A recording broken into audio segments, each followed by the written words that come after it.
ಆರೋಪಿ ದರ್ಶನ್ ಅಂಡ್ ಗ್ಯಾಂಗ್ನಿಂದ ರೇಣುಕಾಸ್ವಾಮಿ ಹತ್ಯೆ ಪ್ರಕರಣಕ್ಕೆ ಸಂಬಂಧಪಟ್ಟಂತೆ ಈ ದರ್ಶನ್ ಕೋರ್ಟ್ಗೆ ಚಕ್ಕರ್ ಹಾಕಿದ್ದಾರೆ, ಬೆನ್ನು ನೋವಿನ ಕಾರಣ ಕೊಟ್ಟಿದ್ದಾರೆ.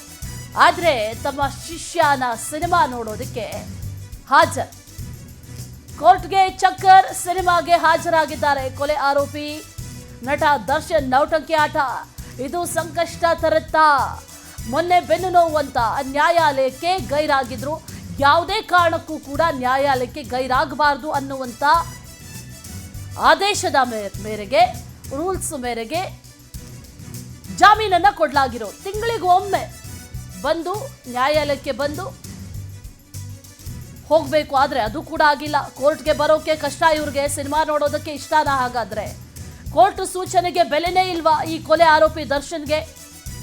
ಧನ್ವೀರ್ನ ವಾಮನ ಸಿನಿಮಾ ಅದನ್ನ ವೀಕ್ಷಣೆ ಮಾಡೋದಕ್ಕಂತ ಹೋಗಿದ್ದಾರೆ. ಆಗ ಬೆನ್ನುವಾಗಲ್ವಾ? 3 ಗಂಟೆ ಕೂತು ಸಿನಿಮಾ ನೋಡಬೇಕು. ಆದ್ರೆ ಕೋರ್ಟ್ಗೆ ಬರೋದಕ್ಕೊಂದು 10 ನಿಮಿಷದ ಸಮಯಕ್ಕೆ ಇವ್ರಿಗೆ ಬೆನ್ನು ಕಾಣಿಸ್ಕೊಳ್ಳುತ್ತೆ. ಈ ಕಿಲ್ಲಿಂಗ್ ಸ್ಟಾರ್ ದರ್ಶನ್ ನಡೆ ಅವರೇ ಮಾಡ್ಕೊಂಡಿರೋದು.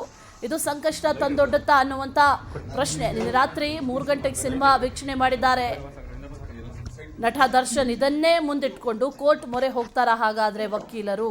ಬಹಳ ಖುಷಿಯಾಗಿ ಚಿಕ್ಕಣ್ಣ, ನಟ ಚಿಕ್ಕಣ್ಣ, ಧನ್ವೀರ್ ಹಾಗೆ ದರ್ಶನ್ ಇವರೆಲ್ಲರೂ ಕೂಡ ಸಿನಿಮಾ ನೋಡೋದಕ್ಕೆ ಬಂದಿದ್ದಾರೆ. ಸಿನಿಮಾ ನೋಡೋದಕ್ಕೆ ಬರುವಂಥ ಸಂದರ್ಭದಲ್ಲೂ ಒಂದಷ್ಟು ಕುಂಡ್ಕೊಂಡೆ ಬರ್ತಾ ಇದ್ದಾರೆ. ಆದರೆ ಹಿಂದೆ ಈ ಶೂಟಿಂಗ್ ಸಂದರ್ಭದಲ್ಲೆಲ್ಲ ಗಮನಿಸಿದಂಥ ಸಂದರ್ಭದಲ್ಲಿ ಆ ರೀತಿಯಾಗಿರಲಿಲ್ಲ. ವಿಡಿಯೋ ಸಮೇತ ಕೋರ್ಟ್ಗೆ ದಾಖಲೆ ಸಲ್ಲಿಸೋದಕ್ಕೂ ಈಗ ವಕೀಲರು ತೀರ್ಮಾನ ಮಾಡಿದ್ದಾರೆ ಅನ್ನುವಂಥ ಒಂದಷ್ಟು ವಿಚಾರಗಳು ಕೂಡ ಗೊತ್ತಾಗ್ತಾ ಇದೆ. GT ಮಾಲ್ನಲ್ಲಿ ಈ ವಾಮನ ಸಿನಿಮಾ ವೀಕ್ಷಿಸಿದ್ದಾರೆ ಕಿಲ್ಲಿಂಗ್ ಸ್ಟಾರ್ ದರ್ಶನ್. ಆ ಸಂದರ್ಭದಲ್ಲಿ ಹಾಗಾದರೆ ಇವರಿಗೆ ಬೆನ್ನು ಆಗಲ್ವಾ? 2.5-3 ಗಂಟೆಗಳ ಕಾಲ ಕೂತು ಸಿನಿಮಾ ನೋಡಬೇಕು. ಬೆನ್ನೋವಿನ ಕಾರಣ ಕೊಟ್ಟು ಕೋರ್ಟ್ ವಿಚಾರಣೆಗೆ ಗೈರಾಗಿದ್ರು. ಗೆಳೆಯ ಧನ್ವೀರ್ ಅಭಿನಯದ ವಾಮನ ಸಿನಿಮಾ ನೋಡೋದಕ್ಕೆ ಬೆನ್ನು ಕಾಣಿಸ್ಕೊಂಡಿಲ್ಲ. ಈ ಸಾಕ್ಷಿಗಳ ಮೇಲೂ ಕೂಡ ಹಾಗಾದ್ರೆ ಪ್ರಭಾವವನ್ನ ಬೀರ್ತಾ ಇದ್ದಾರಾ ಅನ್ನುವಂಥ ಪ್ರಶ್ನೆ ಆರಂಭದಿಂದಲೂ ಕೂಡ ಕಾಡ್ತಾ ಇತ್ತು. ಈಗಲೂ ಕೂಡ ಅದೇ ಪ್ರಶ್ನೆ, ಕೋರ್ಟ್ಗೂ ಅದೇ ಪ್ರಶ್ನೆ ಇತ್ತು. GT ಮಾಲ್ನಲ್ಲಿ ನಟ ಚಿಕ್ಕಣ್ಣ ಅವರನ್ನ ಭೇಟಿಯಾಗಿದ್ದಾರೆ ಈ ಆರೋಪಿ ದರ್ಶನ್. ರೇಣುಕಾಸ್ವಾಮಿ ಕೊಲೆ ಕೇಸ್ನಲ್ಲಿ ಪ್ರಮುಖ ಸಾಕ್ಷಿದಾರ ಚಿಕ್ಕಣ್ಣ. ಅವರಿಂದ 164 ಸ್ಟೇಟ್ಮೆಂಟ್ ಕೂಡ ತಗೊಂಡಿದ್ದಾರೆ ಚಿಕ್ಕಣ್ಣ ಅವರಿಂದ. ಈ ಹಿಂದೆ ನೋಟಿಸ್ ಅನ್ನ ಕೊಟ್ಟು ಚಿಕ್ಕಣ್ಣ ಅವರ ಹೇಳಿಕೆಯನ್ನ ಪೊಲೀಸರು ಪಡೆದಿದ್ರು. 2-3 ಬಾರಿ ಕರ್ಸ್ಕೊಂಡಿದ್ರು ಪೊಲೀಸರು ಚಿಕ್ಕಣ್ಣ ಅನ್ನನ್ನ.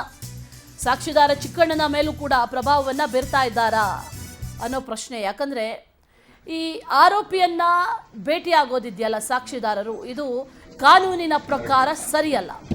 ಈ ಬೆಳವಣಿಗೆ ಕೂಡ ಚಿಕ್ಕಣ್ಣಗೂ ತೊಂದರೆಯನ್ನು ತಂದೊಡ್ಡುತ್ತೆ, ಮತ್ತೆ ಕರೆಯುವಂಥ ಸಾಧ್ಯತೆ ಇದೆ. ಜೊತೆಯಲ್ಲಿ ದರ್ಶನ್ಗೂ ಕೂಡ ಸಂಕಷ್ಟವನ್ನು ತಂದೊಡ್ಡೋದು ಬಹಳ ಪಕ್ಕ ಅನ್ನೋದು ಕೂಡ ಗೊತ್ತಿದೆ. ಯಾಕಂದರೆ ಕಾನೂನಾತ್ಮಕವಾಗಿ ಇದು ಸರಿಯಾದ ಪ್ರಕ್ರಿಯೆ ಅಲ್ಲ. ಸದ್ಯ ಜಾಮೀನಿನ ಮೇಲೆ ಈ ಕಿಲ್ಲಿಂಗ್ ಸ್ಟಾರ್ ದರ್ಶನ್ ಹೊರಗಿದ್ದಾರೆ. ಜಾಮೀನು ತಗೊಂಡು ಹೊರಗೆ ಬಂದ ನಂತರದಲ್ಲಿ ನ್ಯಾಯಾಲಯ 1 ತಿಂಗಳಿಗೊಮ್ಮೆ ಬಂದು ಹೋಗಬೇಕು ಅನ್ನುವಂಥ ನಿಟ್ಟಿನಲ್ಲಿ ರೂಲ್ಸನ್ನು ಕೂಡ ಹೇಳಿತ್ತು. ಆದರೆ ಆ ರೂಲ್ಸ್ ಎಲ್ಲ ಬ್ರೇಕ್ ಮಾಡಿದ್ದಾರೆ. ಅದ್ಯಾವುದು ಕೂಡ ಲೆಕ್ಕಕ್ಕೆ ಇಲ್ಲ. GT ಮಾಲ್ನಲ್ಲಿ ವಾಮನ ಸಿನಿಮಾದ ಸ್ಪೆಷಲ್ ಶೋ ದರ್ಶನ್ಗೆ ಅಂತ ಒಂದು ಆಯೋಜನೆ ಮಾಡಲಾಗಿತ್ತು. ರಾತ್ರಿ ಈ ಶೋ ನೋಡೋದಕ್ಕೆ ಬಂದಿರೋದು. ಬೆನ್ನು ನೋವು ಲೆಕ್ಕಕ್ಕೆ ಇಲ್ಲ. ಆಗ ಕೋರ್ಟ್ಗೆ ಹಾಜರಾಗೋದಕ್ಕೆ ವಿನಾಯಿತಿ ಕೋರಿದ್ರು ನಟ ದರ್ಶನ್. ಗೈರಾಗಿದ್ದಕ್ಕೆ ಜನಪ್ರತಿನಿಧಿಗಳ ಕೋರ್ಟ್ ಜಡ್ಜ್ ಗರಂ ಆಗಿದ್ರು. ಯಾಕೆ ಬಂದಿಲ್ಲ? ವಿಚಾರಣೆ ತಪ್ಪಿಸ್ಕೊಳ್ಬಾರ್ದು ಅಂತ ಗೊತ್ತಿಲ್ವಾ? ತಪ್ಪಿಸ್ಕೊಳ್ಬಾರ್ದು ಅಂತ ವಾರ್ನಿಂಗ್ ಕೊಟ್ಟಿರಲಿಲ್ವಾ ಅನ್ನುವಂಥ ಮಾತನ್ನ ಹೇಳಿದ್ರು. ಬೆನ್ನು ನೋವಿನ ಸಬೂಬನ್ನ ಕೊಟ್ಟಿದ್ರಲ್ಲ, ಅದು ಏನು ಅನ್ನೋ ಪ್ರಶ್ನೆ ಈಗ. ಯಾಕಂದ್ರೆ ನಿಜಕ್ಕೂ ಕೂಡ ಬೆನ್ನು ನೋವಿತ್ತ. ಸಿನಿಮಾ ಶೂಟಿಂಗ್ನಲ್ಲಿ ಪಾಲ್ಗೊಳ್ತಾ ಇದ್ದಾರೆ, ಆರಾಮಾಗಿದ್ದಾರೆ ಅನ್ನುವಂಥ ರೀತಿಯಲ್ಲಿತ್ತು. ಆದರೆ ಈಗ ಕೋರ್ಟ್ಗೆ ಹಾಜರಾಗೋದಕ್ಕೆ ಇವ್ರಿಗೆ ಬೆನ್ನು ಕಾಣಿಸ್ಕೊಂಡಿದೆ. ಇದು ನೌಟಂಕಿನ ಅನ್ನುವಂಥ ಒಂದಷ್ಟು ಪ್ರಶ್ನೆಗಳು ಸಾಮಾನ್ಯವಾಗಿ ಎಲ್ರಿಗೂ ಕೂಡ ಕಾಡುತ್ತೆ. ಶೂಟಿಂಗ್ನಲ್ಲಿ ಪಾಲ್ಗೊಳ್ತಾರೆ, ಸಿನಿಮಾ ನೋಡೋದಕ್ಕೆ ಹೋಗ್ತಾರೆ, ಎಲ್ಲದಕ್ಕೂ ಆಗುತ್ತೆ. ಆದರೆ ಕೋರ್ಟಿಗೆ ಬರೋದಕ್ಕಾಗಲ್ಲ ಅಂತಂದರೆ ಕಾನೂನಿನ ಮೇಲೆ ಇವ್ರಿಗೆ ಕಿಂಚಿತ್ತೂ ಕೂಡ ಗೌರವ ಇಲ್ವಾ?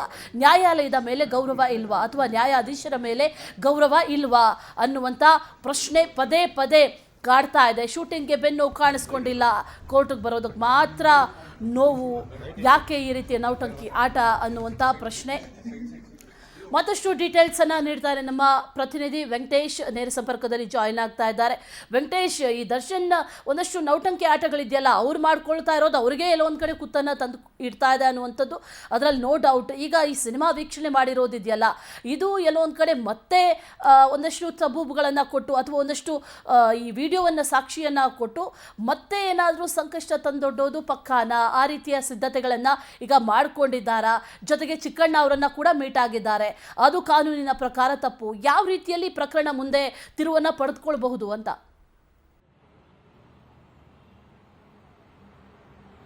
ಅಶ್ವಿನಿ, ರೇಣುಕಾಸ್ವಾಮಿ ಕೊಲೆ ಪ್ರಕರಣ ಸಂಬಂಧಪಟ್ಟಂತೆ ದರ್ಶನ್ ಸೇರಿ 17 ಜನ ಆರೋಪಿಗಳಿಗೂ ಕೂಡ ಮಧ್ಯಂತರ ಜಾಮೀನನ್ನು ಮಂಜೂರು ಮಾಡಿತ್ತು. ಹೀಗಾಗಿ ಷರತ್ತುಬದ್ಧ ಜಾಮೀನನ್ನು ವಿಧಿಸಿತ್ತು. ಹಾಗಾಗಿ ಅವರು ಬೆಂಗಳೂರಿನ ಬಿಟ್ಟು ಹೊರಗಡೆ ಹೋಗಬಾರ್ದು ಅಂತ ಹೇಳಿ, ಸೊ ಹೊರಗಡೆ ಬಂದ ನಂತರ ಅವರು ಮತ್ತೆ ಮೈಸೂರಿಗೆ ಹೋಗಬೇಕು ಅಂತ ಹೇಳಿ ಒಂದು ಅರ್ಜಿಯನ್ನು ಹಾಕೊಂಡಿದ್ರು. ಅದಕ್ಕೂ ಕೂಡ ನ್ಯಾಯಾಲಯ ಅಸ್ತು ಹೊಂದಿತ್ತು. ಈಗ ಒಂದು ಸಿನಿಮಾ ಶೂಟಿಂಗ್ ನಲ್ಲಿ ಕೂಡ ಬ್ಯುಸಿ ಆಗಿದ್ರು. ಅಂದ್ರೆ ಕೆಲವು ದಿನಗಳ ಹಿಂದೆ ಕೂಡ ಶೂಟಿಂಗ್ ನಲ್ಲಿ ಕೂಡ ಭಾಗಿಯಾಗಿದ್ರು. ಈಗ ಪ್ರತಿ ತಿಂಗಳು ಕೂಡ ಕೋರ್ಟ್ಗೆ ಹಾಜರಾಗಬೇಕಂತೇಳಿ ನ್ಯಾಯಾಧೀಶರು ಕೂಡ ಒಂದು ಷರತ್ತನ್ನು ವಿಧಿಸಿದ್ರು. ಆದ್ರೆ ಮೊನ್ನೆ ಅವರ ಒಂದು ಡೇಟ್ ಅಂತ ಸಂದರ್ಭದಲ್ಲಿ ದರ್ಶನ್ ಹೊರತುಪಡಿಸಿದ್ರೆ 16 ಜನ ಆರೋಪಿಗಳು ಕೂಡ ಹಾಜರಾಗಿದ್ರು. ದರ್ಶನ್ ಪರ ವಕೀಲರು ಕೂಡ ಅವರಿಗೆ ಅನಾರೋಗ್ಯ ಇದೆ, ಹಾಗಾಗಿ ಅವರು ಕೋರ್ಟ್ಗೆ ಬರಕ್ ಆಗ್ತಾ ಇಲ್ಲ ಅಂತ ಹೇಳಿ ಮನವಿಯನ್ನ ಮಾಡ್ಕೊಂಡಿದ್ರು. ಆ ಸಂದರ್ಭದಲ್ಲಿ ನ್ಯಾಯಾಧೀಶರು ಕೂಡ ಗರಂ ಆಗಿದ್ರು. ಅಂದ್ರೆ ಹಾಜರಾಗಬೇಕು ಅಂತ ಹೇಳಿ ಇದ್ರು ಕೂಡ ಬರಲಿಲ್ಲ, ಮುಂದಿನ ಸಾರಿ ಹಾಜರಾಗಬೇಕಂತ ಹೇಳಿ. ಆದ್ರೆ ಇದರ ನಡುವೆ ಕೂಡ ವಾಮನ ಸಿನಿಮಾದ ಒಂದು ಪ್ರಮೋಷನ್ ಅಂತ ಹೇಳಿ ಮತ್ತು ಒಂದು ಅವರಿಗಾಗಿ ಒಂದು ಪ್ರತ್ಯೇಕವಾದ ಶೋ ಅನ್ನು ಕೂಡ ಏರ್ಪಡಿಸಿದ್ರು. ಅದರಲ್ಲಿ ದರ್ಶನ್ ಕೂಡ ಭಾಗಿಯಾಗಿದ್ರು. ಸೊ ಆ ಸಂದರ್ಭದಲ್ಲಿ ಕೂಡ ಅವರು ನಡ್ಕೊಂಡು ಬರುವಂತಹ ಸಂದರ್ಭದಲ್ಲಿ ಅವರ ಕಾಲ್ ನೋವೇನಿತ್ತು ಅದನ್ನ ತೋರಿಸ್ತಾ ಇದ್ರು. ಅಂದ್ರೆ ಇದು ಕೂಡ ಒಂದು ಕಾರಣನ ಅನ್ನುವಂತ ರೀತಿಯಲ್ಲಿ ಕೂಡ ಆಗ್ತಾ ಇತ್ತು. ಅದಾದ ಬಳಿಕ ಈ ಒಂದು ಕೊಲೆ ಪ್ರಕರಣದಲ್ಲಿ ಸಂಬಂಧಪಟ್ಟಂತೆ ಏನು ನಟ ಚಿಕ್ಕಣ್ಣ ಏನಿದ್ದಾರೆ ಅವರು ಕೂಡ 164 ಅಡಿಯಲ್ಲಿ ನ್ಯಾಯಾಧೀಶರ ಮುಂದೆ ಒಂದು ಹೇಳಿಕೆಯನ್ನು ಕೊಟ್ಟಿದ್ರು. ಅಂದ್ರೆ ಪಬ್ ಅಲ್ಲಿ ಕೂತು ಸ್ಟೋನಿ ಬ್ರೂಕ್ ಏನು ಒಂದು ರೆಸ್ಟೋರೆಂಟ್ ಇತ್ತು, ಅದರಲ್ಲಿ ಕೂತು ಪಾರ್ಟಿ ಮಾಡುವಂತ ಸಂದರ್ಭದಲ್ಲಿ ಅವರು ಕೂಡ ಇದ್ರು ಅಂತ ಹೇಳಿ ಅವರ ಹೇಳಿಕೆಗಳನ್ನು ಕೂಡ ದಾಖಲಿಸಿಕೊಂಡಿದ್ರು. ಒಂದು ಜಾಮೀನನ್ನು ಕೊಡುವಂತ ಸಂದರ್ಭದಲ್ಲಿ ಸಾಕ್ಷಿಗಳ ಮೇಲೆ ಪ್ರಭಾವ ಬೀರುವಂತದ್ದು ಮತ್ತೆ ಅವರು ಕೂಡ ಭೇಟಿ ಆಗಬಾರ್ದು ಅಂತ ಹೇಳಿದ್ರು. ಆದ್ರೆ ಈ ಒಂದು ಪ್ರಕರಣದಲ್ಲಿ ಚಿಕ್ಕಣ್ಣ ಅವರು ಕೂಡ ಏನು ಒಂದು ಇರೋದ್ರಿಂದಾಗಿ ಅವರ ಒಂದು ಭೇಟಿ ಆಗಿರುವಂತದ್ದು ಮತ್ತೆ ಅವ್ರ ಜೊತೆ ಕೂಡ ಒಡನಾಟವನ್ನು ಹೊಂದಿರುವಂತದ್ದನ್ನ ಕೂಡ ನೋಡ್ತಾ ಇದ್ರೆ ಮುಂದೆ ಎಲ್ಲೋ ಒಂದು ಕಡೆ ಇದು ಈ ಒಂದು ಕೃತ್ಯ ಏನಿದೆ ಅದಕ್ಕೆ ನ್ಯಾಯಾಧೀಶರ ಮುಂದೆ ಈ ವಿಚಾರಗಳೆಲ್ಲ ಕೂಡ ಗಮನಕ್ಕೆ ತರುವ ಸಾಧ್ಯತೆ ಇದೆ. ಮತ್ತೊಂದು ಕಡೆ ಸುಪ್ರೀಂ ಕೋರ್ಟ್ಗೂ ಕೂಡ ಈಗಾಗಲೇ ಅರ್ಜಿಯನ್ನು ಹಾಕೊಂಡಿರುವಂತದ್ದು ಗೃಹ ಇಲಾಖೆ ಕೂಡ ಗ್ರೀನ್ ಸಿಗ್ನಲ್ ಕೊಟ್ಟಿದೆ. ಈಗ ಒಂದು ವಿಚಾರಣೆ ಮುನ್ನೆಲೆಗೆ ಬಂದಂತ ಸಂದರ್ಭದಲ್ಲಿ ಏನು ಒಂದು ಜಾಮೀನನ್ನು ಕೊಟ್ಟಿದ್ದಾರೆ ಅದನ್ನ ಕ್ಯಾನ್ಸಲ್ ಮಾಡಬೇಕು ಅಂತ ಹೇಳಿ ಒಂದು ಪ್ರಾಸಿಕ್ಯೂಷನ್ ಕೂಡ ಒಂದು ಸಿದ್ಧತೆಯನ್ನು ಮಾಡ್ಕೊಳ್ತಾ ಇದೆ. ಹಾಗಾಗಿ ಈ ಅಂಶಗಳನ್ನು ಕೂಡ ಮುಂದಿಟ್ಕೊಳ್ಳುವ ಸಾಧ್ಯತೆ ಇದೆ. ಸದ್ಯಕ್ಕೆ ನಟ ದರ್ಶನ್ ಅವರು ಸಿನಿಮಾ ಮತ್ತು ತನ್ನ ಶಿಷ್ಯನ ಜೊತೆ ಒಂದು ಪ್ರಮೋಷನ್ಗಾಗಿ ಓಡಾಡ್ತಾ ಇದ್ದಾರೆ. ಈ ಎಲ್ಲ ಅಂಶಗಳು ಮುಂದೆ ಯಾವ ರೀತಿಯಾಗಿ ನ್ಯಾಯಾಲಯದ ಮುಂದೆ ಹಿಡ್ತಾರೆ ಮತ್ತು ನ್ಯಾಯಾಲಯ ಅದನ್ನ ಪರಿಗಣನೆಗೆ ತೆಗೆದುಕೊಳ್ಳುತ್ತೆ ಅನ್ನೋದನ್ನು ಕೂಡ ಕಾದು ನೋಡಬೇಕಾಗಿರುವಂತದ್ದು. ಅಶ್ವಿನಿ, ಎಸ್ ವೆಂಕಟೇಶ್, ಇದರ ಜೊತೆಯಲ್ಲಿ ಈಗ ಇವರು ಎರಡೆರಡು ರೀತಿಯಲ್ಲಿ ನ್ಯಾಯಾಲಯದ ಕಣ್ತಪ್ಪಿಸಿರೋದು ಒಂದು ಕಡೆ ಆದರೆ, ಮತ್ತೊಂದು ಕಡೆಯಲ್ಲಿ ಸಬೂಬುಗಳನ್ನು ಕೊಡ್ತಾ ಇರೋದು, ಅದರ ಜೊತೆಯಲ್ಲಿ ಸಾಕ್ಷಿದಾರರನ್ನು ಭೇಟಿಯಾಗಿರೋದು, ಇದು ಪ್ರಮುಖ ಆಗುತ್ತೆ. ಆ ನಿಟ್ಟಿನಲ್ಲಿ ಜಾಮೀನು ರದ್ದಾಗುವಂಥ ಚಾನ್ಸಸ್ ಅಥವಾ ಸಾಧ್ಯತೆ ಎಷ್ಟರ ಮಟ್ಟಿಗಿದೆ? ಆ ರೀತಿಯ ಒಂದಷ್ಟು ವಿಚಾರಗಳು, ಚರ್ಚೆಗಳು ಅಥವಾ ವಕೀಲರ ಸಮ್ಮುಖದಲ್ಲಿ ಅಂಥ ಚರ್ಚೆಗಳು ಏನಾದರೂ ಇದೆಯಾ? ಸದ್ಯಕ್ಕೆ ರದ್ದುಪಡಿಸುವಂಥ ನಿಟ್ಟಿನಲ್ಲಿ ಏನಾದರೂ ಮತ್ತೆ ಜೈಲಿಗೆ ಹೋಗುವಂಥ ಸಾಧ್ಯತೆ ಇದೆಯಾ? ಅಶ್ವಿನಿ, ಇಲ್ಲಿ ಪ್ರಮುಖವಾಗಿ ಗಮನಿಸಬೇಕಾದಂತ ಕೆಲವು ವಿಚಾರಗಳಂತ ಹೇಳಿದ್ರೆ ಏನು ಒಂದು ಕೊಲೆ ಪ್ರಕರಣಕ್ಕೆ ಸಂಬಂಧಪಟ್ಟಂತೆ ಸುಪ್ರೀಂ ಕೋರ್ಟ್ ಗೈಡ್ಲೈನ್ಸ್ ನ ಪ್ರಕಾರವಾಗಿ ಆರೋಪಿಗೆ ಏನು ಜಾಮೀನನ್ನು ಕೂಡ ಕೊಡಬಹುದು. ಅಂದ್ರೆ ಯಾವ ಒಂದು ಅಂಶಗಳ ಆಧಾರದ ಮೇಲೆ ಕೊಡ್ತಾರೆ ಅನ್ನೋದು ಕೂಡ ಇಲ್ಲಿ ಪ್ರಮುಖವಾಗಿರುವಂತದ್ದು. ಈಗ ಅವರು ಮೊದಲಿಗೆ ಒಂದು ಆರೋಗ್ಯದ ಸಮಸ್ಯೆಯನ್ನ ಇಟ್ಟು ಅವರು ಮಧ್ಯಂತರ ಜಾಮೀನನ್ನ ಪಡೆದುಕೊಂಡ್ರು. ಅದಾದ ಬಳಿಕ ಅವರಿಗೆ ಮಧ್ಯಂತರ ಜಾಮೀನು ಕೂಡ ಲಭಿಸಿತು. ಈಗ ಅದನ್ನ ಪ್ರಶ್ನೆ ಮಾಡಿ ಅಂದ್ರೆ ಹೈಕೋರ್ಟ್ ನ ಕೊಟ್ಟಿರುವಂತಹ ಒಂದು ಜಾಮೀನು ಏನಿದೆ ಅದನ್ನ ಪ್ರಶ್ನೆ ಮಾಡಿ ಸುಪ್ರೀಂ ಕೋರ್ಟ್ ಮೊರೆ ಹೋಗ್ತಾ ಇರುವಂತದ್ದು.